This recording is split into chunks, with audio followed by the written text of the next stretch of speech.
Okay, welcome all. I would like to thank you all for being here. This panel is actually the second event that Sustainable AI Lab is organizing together with the InTouchAI group of European Commission. Yesterday we discussed the relevance of the EU AI Act and its impact on fostering the adoption of sustainable AI. And today we will, in this panel, we would like to dive into the hidden costs of AI, hidden costs of AI that we don't see, we don't discuss much. We have experts from different areas. I'm going to introduce them soon. But before doing so, let me just briefly introduce Sustainable AI Lab and myself. I'm a research associate at the Sustainable AI Lab at the University of Bonn. Sustainable AI Lab was founded in 2021 by Professor Amy van Weinsberg. The goal is to bring together researchers from different areas to actually explore the sustainable AI. And when we say sustainable AI, we believe that it has two different branches. One is like the AI for sustainability, so how we can use artificial intelligence to achieve sustainable development goals.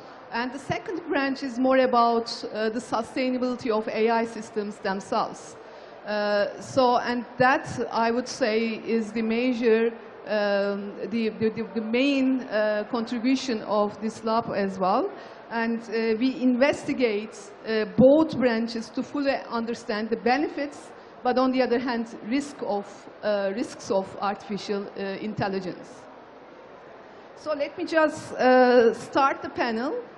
Today, we believe that we are experiencing a rapid increase in the innovative applications for AI, and like this actually accelerated with the advances in machine learning as well. And this rapid increase also comes with let's say, institutional awareness. Today, we have more than 60 countries adopting AI policies. But on the other hand, this increase is not accompanied by an all-encompassing understanding. So what I'm trying to say is that we don't know much about the negative and positive externalities of AI. And so if we consider AI as a digital infrastructure and a critical infrastructure onto itself, we wonder there are parts that should be seen as requiring fixing, okay, if there are parts that have hidden costs. So we would like to discuss these hidden costs in this panel. And when we say this hidden costs, we think that these hidden costs might be related to the common goods that we have, the social, ecological, and digital commons. So what do I mean by that? Let me briefly explain that. So here we are adopting more of a broad definition of common goods that are available to all. This might involve public goods, for instance, such as street lighting. Or like it might involve common goods such as forests, whose ownership belongs to everyone. Or we can talk about global common goods, such as human rights, such as the rights of world citizens as a whole. So the question here that we would like to explore in this panel, how we can sustain these commons in the age of artificial intelligence. And what sustainability might refer in this context. So we have 4 speakers. Let me briefly introduce them.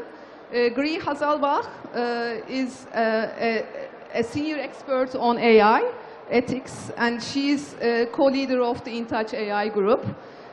Also led a project with Sustainable AI Lab, data pollution project. The white paper of the project has just been published. You can Google it and find it and read it and share it. We have Gianluca Misuraca.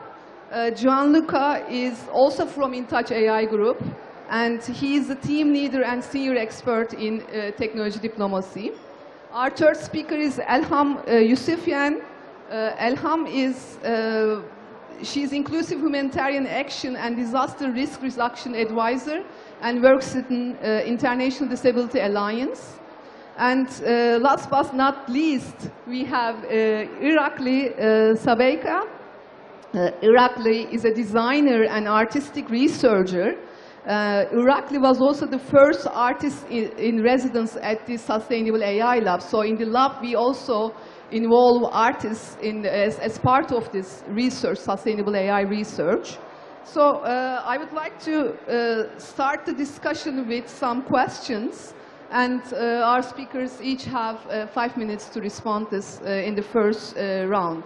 So the questions that I would like to pose is that what role will AI, artificial intelligence, play in reshaping and reimagining the future of our social, ecological, and digital commons?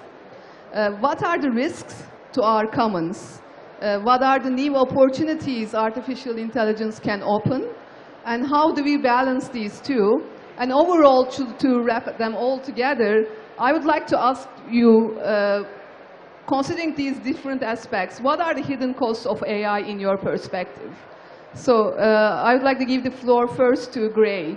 So because we are co-leading data pollution today together. So. Thank you, Sebnem. So let's think for a moment about the commons or the space or an environment that we're living in right now. It's material, it has trees, it has fields, it has doors and it has walls. It can be public and it can be private. It has an infrastructure with streets and that leads us in specific directions, walls, closed or open doors. But it's also social and it's highly political, this space. It can limit us, it can create opportunities, it can inspire us to reflect and act, it can silence us to not speak our minds. And it's, of course, invested with powers and interests competing over not only the material definition of space, but also the symbolic and cultural definition. So think about, for example, the space we're sitting in right now, the history, the culture of, and the significance of the buildings and the infrastructure of an organization like the UN or COP, for example. And what we tend to forget is that this space that we're in right now at this moment is also digital, and it's highly datafied. So since the 1990s, in particular, we've seen a development of what we could call big data socio-technical infrastructures of power. And they are the primary infrastructures of global information economies and societies. They're institutionalized in systems requirement standards, for example, for ICT practices, in regulatory frameworks. We know many of them. And they're invested with human imagination about the challenges and the opportunities of big data. And what we are witnessing right now in these years is then an evolution of the analytical capabilities of these infrastructures, of this big data space that I'm talking about. With AI, social, technical infrastructures of power designed to understand and to track and to predict open and close doors and opportunities, create and limit opportunities. And so AI today is an infrastructure in things like healthcare, in the public sector, in our justice system, in our private lives and identity creation. It's used to optimize processes and to make sense of our common space, and this is the important part. AI transforms also our ethical, moral, decision-making spaces, our political spaces, and our democracies, our common norms and morality. And so, for example, who receives the kidney in the hospital with an infrastructure like this? Who's targeted in a crime prevention initiative? Who's micro-targeted in a political messaging? Who deserves the social welfare benefits? The commons of our digital space is not always justly distributed. And AI plays a really big role in that today. We have to remember that. So we tend to forget about this extra dimension, as Sebnem also said before, this extra dimension of our common spaces, because we don't see them, because they're digital. We can't touch it, we can't knock on a closed door within it, but it's immensely meaningful and powerful. Because this is also the space that is defined by laws and politics, by different technological cultures. And what do I mean by that when we talk about AI? So, for example, how do we choose to classify data when we're programming AI systems? With which criteria, which standards for development are we adhering to? Who do we profile?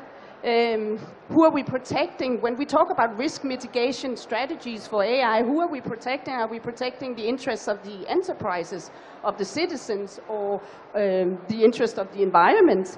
So, of course, the current geopolitics around AI are also incredibly important. We need to be really aware about the competing political narratives here, about what role AI should play in this digital common space. So which kind of power distribution should we do we want these AI infrastructures to support? Which qualities should this space have? And this is, of course, where we have the human-centric approach to AI to ensure that this development of common socio-technical infrastructures of power are promoting our ethical responsibility of humans, our human dynamic qualities. And this is, of course, the kind of socio-technical AI infrastructure that I'm dreaming about and that I hope that we can create with different governance initiatives, and I'm pretty sure that we can reach that. Thank you very much, Gray. Gray actually opened up a discussion about this digital common space. What's your perspective, Gianluca? Well, first of all, thanks, or shukran, as we are in Egypt today, so for the opportunity, and Sebnem, and is this better? Yeah. Okay, so thanks, and yes, as you said, also, and before to answer your question, and building on what Gry actually already anticipated, let me introduce a bit the initiative, the project InTouchAI.eu that both Gry and myself represent and lead, and also thanking you for having enabled us to be here, because actually, as you said, yesterday we organized together another event at the Danish Pavilion. And today we have this nice panel and discussion, and this is part of the activities of outreach that our project also is conducting worldwide. So the InTouchAI.eu stands for International Outreach for Human-Centric Artificial Intelligence. So it is actually an initiative, a project of the European Union that is funded by the Foreign Policy Instrument, and supporting also supporting DigiConnect, that is the policy DG in charge of the digital strategy of the European Commission, also in the implementation of the coordinated plan of action of the European Union that the Commission and Member States have put forward last year during the as part of the AI package together with the AI Act. And I will be back on this in a second. Also, I mean, basically what we do as part of this project is to promote the human-centric approach that is embedded in the European vision of how to use artificial intelligence for sustainable development. So that's why we came here to the COP, as we were last week at the Paris Peace Forum, because clearly these values, peace, sustainable development, democracy, are actually at the core of the European Union foundations. So in our initiative, in fact, we do also have what we call technology diplomacy activities. So try to engage with like-minded countries and international fora like these to discuss and try to find a convergence, or supporting, let's say, the European Union in discussing with other partners. But also we do research to provide evidence base for this activity, and that's why, as part of one of the activities we have also with other colleagues here in the room, like Henrik, we are actually developing a framework also to see how artificial intelligence can better promote sustainable development goals. And this brings to the, to the question that you have, and that of course clearly we are all AI enthusiasts, let's say. We believe these technologies can actually help us create a better world, but we are all aware that there are a lot of risks. And that's why we have to be careful, because this technology can actually be, if used not in the right way, can actually be, can create a lot of problems, can actually reinforce, strengthen anti-democratic behavior, for instance, can also be used to control and actually not necessarily supporting, achieving the common good or the public value that you mentioned. So on this, let me, for instance, show, and this as part of my other academic experience, bring some example from the use of AI in the public sector. Of course, we all know the social credit systems in China, or also the risk of using certain technology like biometric systems that could bring to the, could reinforce controlling authoritarian, let's say, status. But also in democratic countries that we also have in Europe, this could be, if we don't use well this technology, mishandled. So we have cases in, famously in Denmark or in the Netherlands, that of course we cannot say they are not democratic, but clearly there's been some misuse, not intentional, but of the way this technology were automating certain processes. So for instance, denying access to certain social benefits, or because, for instance, or the algorithm was not well designed, or the data were not good, or the criteria that often are, let's say, reflect the bias that we have already in society actually brings to the machine. So this is something that we need to be very careful. Of course, we see a lot of benefits by using this technology, for instance, to support decarbonization and also energy efficiency. That is part of, in fact, as I say, the one specific set of actions of the coordinated plan of the European Union. But also that's where the AI Act that you mentioned before comes in, because the approach that the European Union is putting for the first time on the, let's say, on the governance of AI at the global level is to look at the risks that this technology have, trying to prevent the use of certain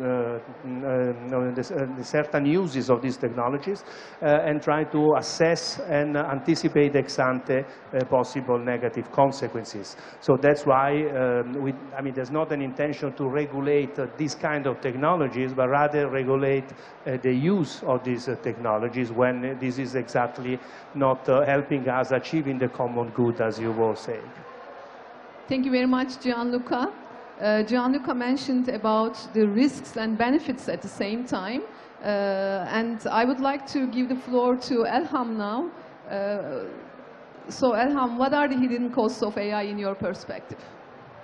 Thank you very much, Sebnem, for this opportunity. I welcome the opportunity to be here and discuss this very, very important issue with you all.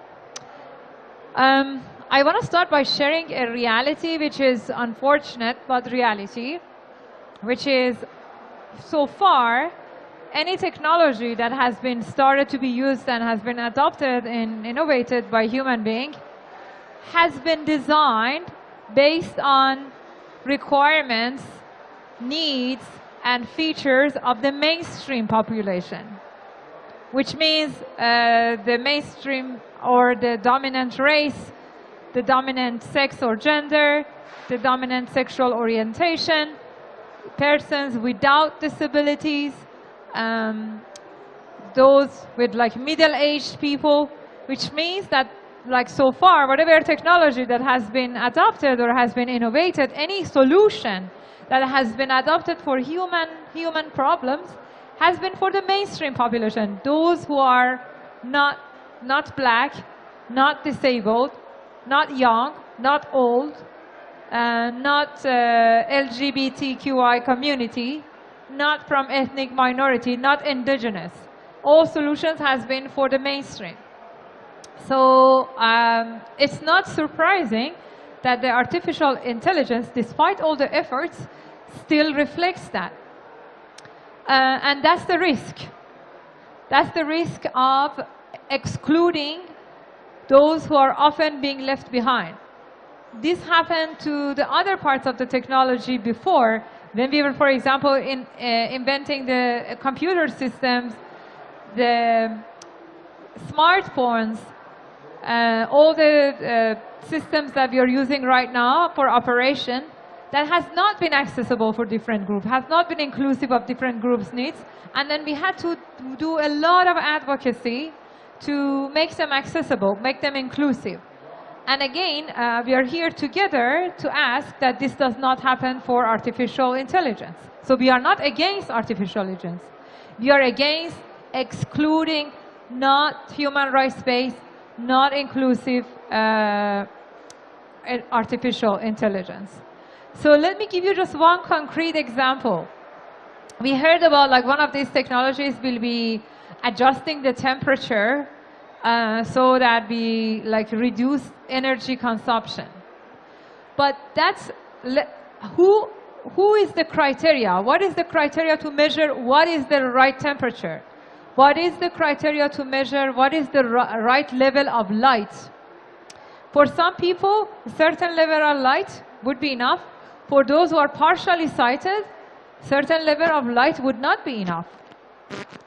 When we go to temperature, we know, for example, last year in the heat wave in British Columbia in Canada, like a huge amount of people who lost their lives or had to be hospitalized were people with schizophrenia. Why? Because people with schizophrenia, because of the medication they use, they are more susceptible and vulnerable towards heat. So the temperature that might sound good for everyone else, a person with schizophrenia may need a lower temperature. So if you design these systems for the mainstream population, the outcome would be that person would face dangers for their life and health. There is also another risk which is been also mentioned by other colleagues, which is abuse of artificial intelligence, especially in non-democratic societies, and especially where there is no judicial review to challenge those decisions, and there is no clarified, objective way of accessing those kind of information. If my building can record when I'm leaving the house, when I'm coming back, which room I'm staying, and all of that, this kind of information may be literally abused against me if I'm a human rights advocate, if I'm a political dissident person. So all this information must be treated in a very confidential way. But who can guarantee that in a non-democratic community, in a country government who always works against human rights, this kind of information will not be abused? So what we request is that the artificial intelligence is aware and responsible of all these challenges, number one. Number two, goes to human rights organizations, organizations representing women and girls, children, youth, older persons, persons with disabilities, indigenous people, people from LGBTQI communities, and all other marginalized groups, and ask them, invite them around the table. Spend time with them and make sure that any artificial intelligence is inclusive of, accessible for, and reflects their views, their concerns, their limitations, and their requirements. Thank you. Thank you very much, Elham. Elham made a very important point in the sense that like, it reminded us the ones who are developing artificial intelligence is often from the mainstream, and they consider this mainstream and like from advanced democracies. And this makes critical hidden costs for many different groups. Thank you very much, Elham. I would like to rephrase the question for Irakli. We have him as an artist, so Irakli, what do you think the value of artistic work to understand the impact of technology on human lives? Thank you, Sebnem. I think one of the ways to react to the state of digital technology, the current state of it, is to create alternative digital infrastructures. And one of the ways this can be done, is becoming possible for this to be done, is through independent artistic practices. as an example, I would like to briefly discuss the collaboration that we had with Sustainable AI Lab, where we worked together on a project that was addressing the issue of spatial justice. It was the Archive of Spatial Knowledge. In this first volume of this archive, it was concentrating on a very specific geography of the Russian-occupied territories of Georgia, where since the local population was expelled after the invasion, their living environments were destroyed, leaving no traces of these communities. So the Archive of Spatial Knowledge created a possibility for these displaced communities to contribute their spatial and social memories to the platform, through which these memories were attached to the actual geographic locations in a virtual layer. In this way, the archive created a possibility of the knowledge being overlaid on a physical space in a digital layer. So to make this happen, there were a set of digital tools that were developed for this purpose, and there was a interactive digital platform, an online platform, and most importantly, a mobile application that was made for this. And this application would allow the contributor of the archive to create these annotations to space and attach them to locations, but at the same time it would allow the viewer of the archive to access this knowledge by tapping into this invisible layer of information that is overlaid on space. And in this way, it would allow the viewer to juxtapose the reality of physical spaces and the hidden narratives that have been pushed out of these locations. Now, this project was made possible with a support of cultural organizations, and during the two years of our collaboration. And of course, it does not necessarily ensure the fact that it was developed by a designer or artistic researcher does not ensure necessarily a more ethical outcome. But what it does, what these conditions do create is that the problems which arise and which we have been discussing, the same problems that technology inherently has, like the security of the data and the access to this technology on many different levels. These differences were very easy to negotiate because this project didn't have any hidden agenda. It didn't try to push any political ideas, or it didn't need to cater to the market. Its sole function was to embody a vision in which a community's social and spatial memory can be preserved, and the technology can be used as a tool for social justice. And in this way, and for this reason, I think it is very important to create these kind of opportunities for interventions like this, which can be independent and can be more radical in standing with the values that they initially have. Thank you very much, Irakli. I would like to continue with you in the second round. So, like, ethics and politics is largely normative. And in that sense, like, it criticizes, judges, evaluates decisions and actions. But that is not the case for art. So artistic practice is often, like, it might have a normative angle, but it is not necessarily prescriptive. How can such explorations and interventions help us to make sense of complex political challenges? And a follow-up to that is, what sorts of methods do you use? You have already mentioned, but maybe give more examples to that. And where do you see moments of possible intervention with the other panelists' points as well? Well, thank you, Sebnem. I think, of course, it is true that artistic practice does not aim to enforce a narrative, right? I see my role in suggesting and creating and suggesting worlds, and in this and staging them in meaningful experiences for the viewer. Actually, in the recent, in Greece, recent book, The Data Ethics of Power, she's mentioning a term, the critical cultural experiences, which exactly fits what I want to say, because how I see my role is creating these kind of experiences where the viewer or the audience is invited to revisit and renegotiate their attitudes and their ideas about the urgencies that the artwork is putting forward. And as for the methods, one thing that I would point out probably is that in my practice, it somehow for me it makes sense that my suggestions don't just propose an implausible scenario, but I need them to work. So they need to be small samples that can be imagined on a bigger scale. In the small sample that I'm presenting to the audience, it has to be absolutely functional, and therefore it needs to allow the audience to experience this reality that I'm trying to propose. Thank you very much, Irakli. I would like to continue with Elham.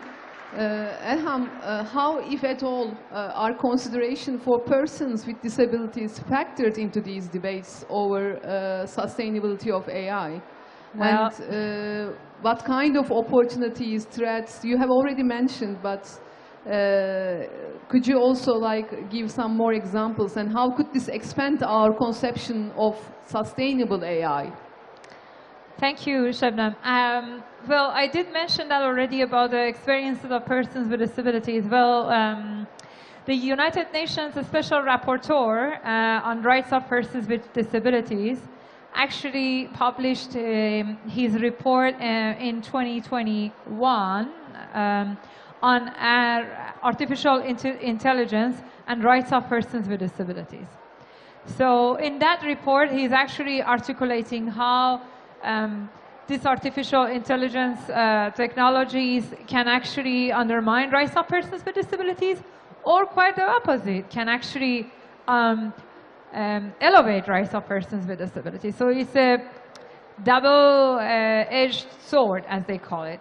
It can be very, very helpful, and it can be very, very hurtful. So it really depends on how we use it. So I did give example of light, I did give example of heat, but another example that I can probably provide is about how some of these systems would be quite complicated to navigate. Like entering so much information and adjusting systems would be a challenge for many. For a blind person, a touch screen will not be accessible.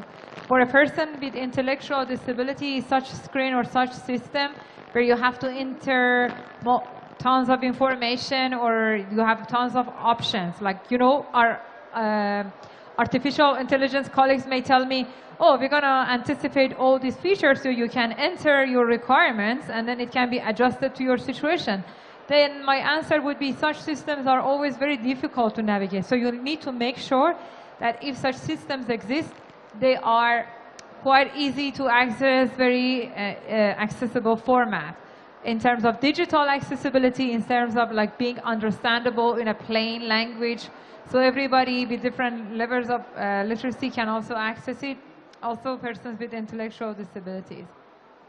So yeah, these are some of the examples that can take place. And again, it's not just about persons with disabilities, it's also about other groups, for example, children, older persons who often, 40% of them are older persons with disabilities. So this is the challenges that those groups face. And in my opinion, the only solution is, first of all, doing the research, collecting more and more evidence, adding the inclusion on the top of checklist of any technology designed from the design stage. So the moment that you're working on a proposal to ask for a grant, that's how usually these kind of technologies are being developed. Include budget, include requirement, include commitments to ensure inclusion.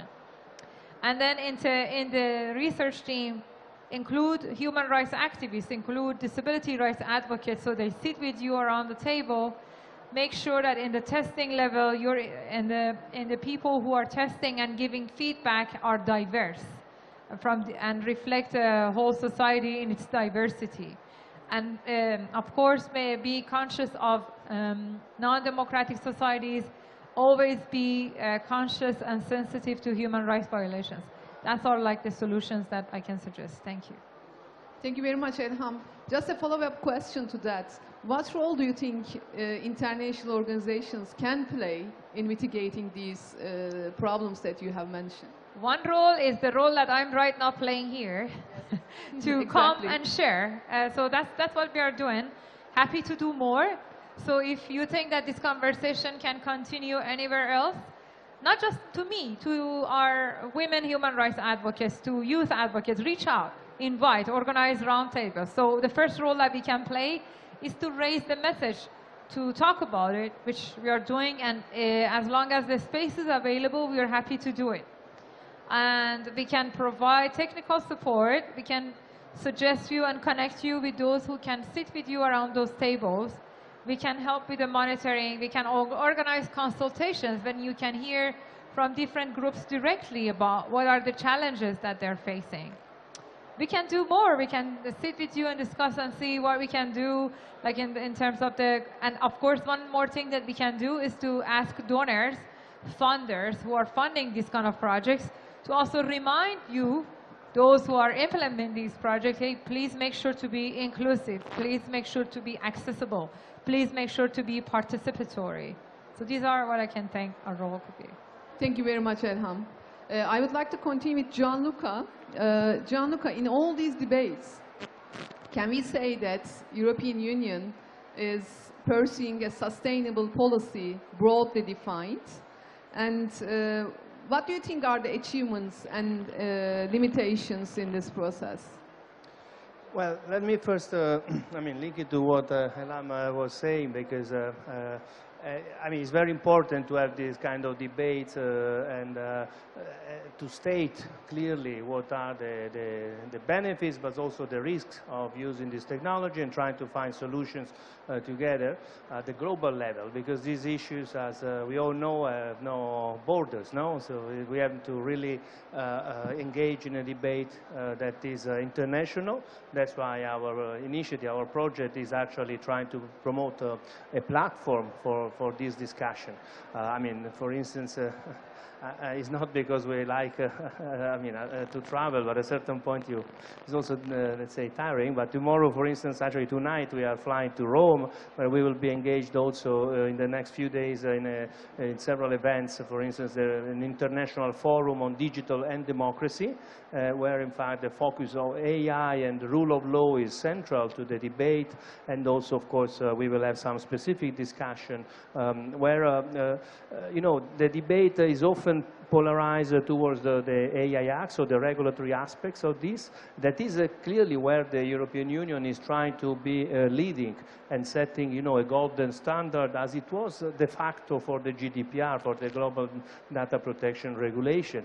So this is where the regulatory approach is needed, and we believe that despite there are different views, but that the regulation is not actually stifling innovation, but is actually can unleash, can promote, especially in an area like this one, where we need some safeguards for our planet, for ourselves, for our children, the future generation, and also for exactly disadvantaged groups. Because it is easy to say, like a slogan, let's make the AI ethical by design. Okay, how we do it?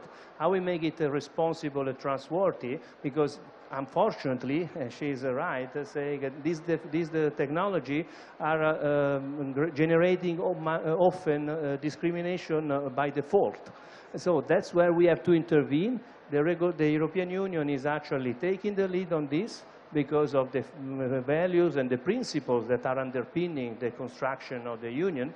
And we are trying to discuss at the international level with like-minded countries, and within the framework of the United Nations, for instance, the UNESCO principles of the recommendation of the ethics of AI, or the OECD, is all a debate that is much needed and urgent, because we cannot, especially in the current situation, take too long. There will be a new framework of SDGs in the coming years for the Horizon 2045 that need to be discussed today.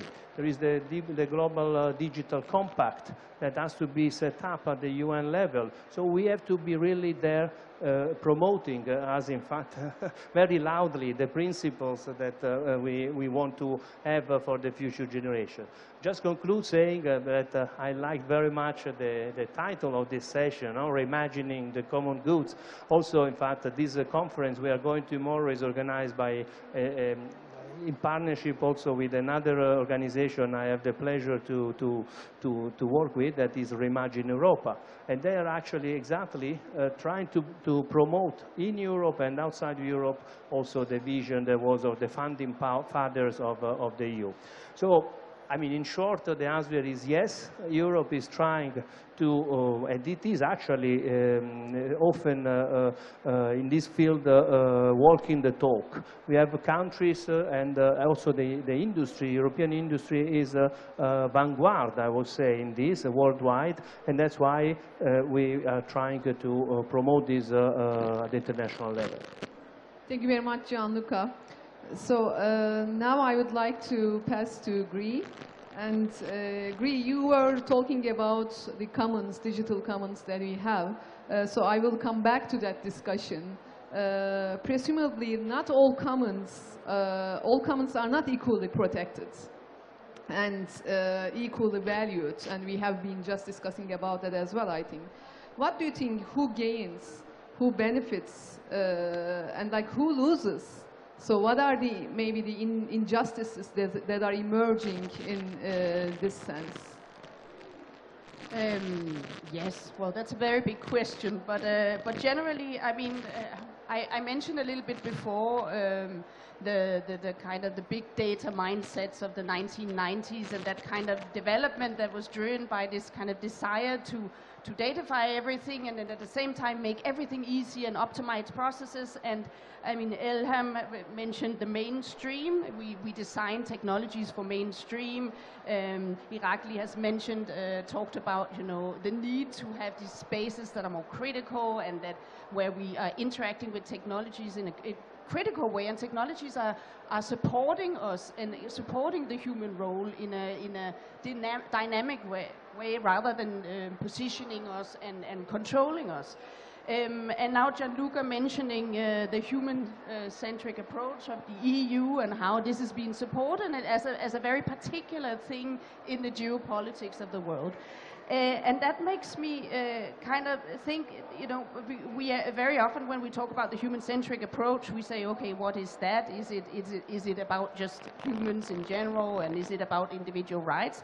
But actually, the way I see it is that it's very much about repositioning or re-steering a development, a socio-technical development that somehow went out of control. It was driven by the wrong interests, and within that environment now we see, as we've heard, several examples of not only individual minority groups or individual people or people with different, that are living alternative realities than the mainstream are being left out of these developments.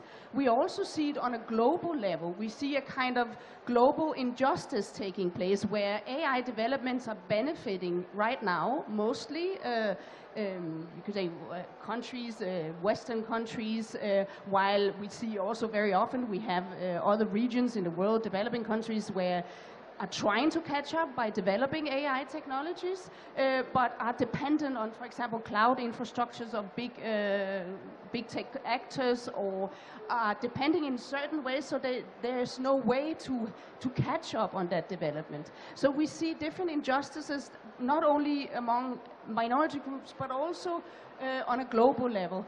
And just to get back to this thing, so what is it then that we want?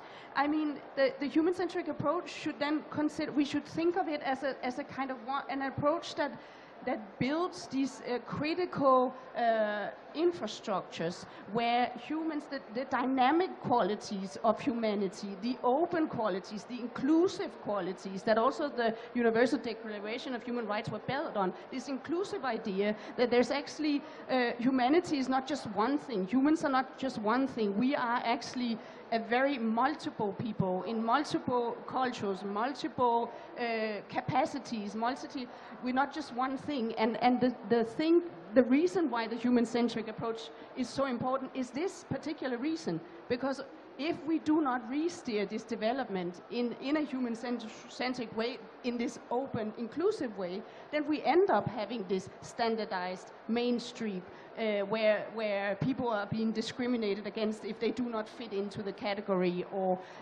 countries cannot catch up because they are too dependent on other regions of the world. So this is actually the reason why we need something like this. Thank you so much, Gray.